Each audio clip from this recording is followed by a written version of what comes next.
In the last example we looked at simple jumping. This time we're going to do something a little bit more complicated, so you'll need to bear with me on this.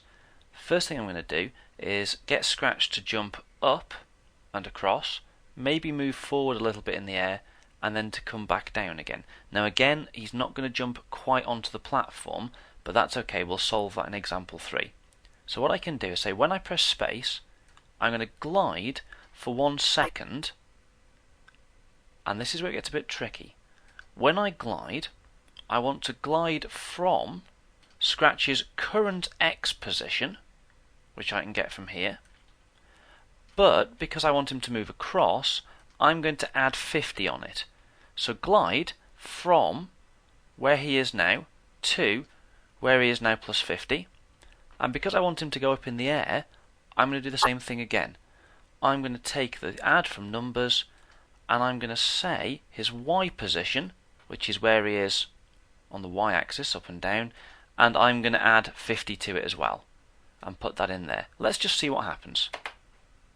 Okay, so he's moved up, perhaps not as high as we wanted, so we could increase Y to make him jump higher, and we can increase X to make him jump further across. So let's put him back on the ground. That's not too bad. If you want him to go across in the air, you can. I'm not. I'm going to get him to come back down again. So I'm going to say glide for another second, and I'm going to do something similar again, only this time I'm going to say from his current X position and his current Y position. The X position is actually going to keep increasing because he's still moving across.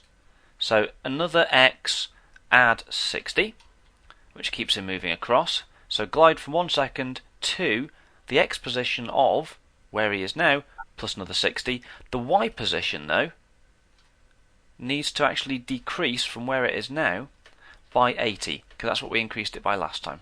Let's try that. That's not too bad. So you can see there, he glides up, he glides down. This bit here is the tricky bit, and I want you to think about it. Any problems, come and talk to me about it.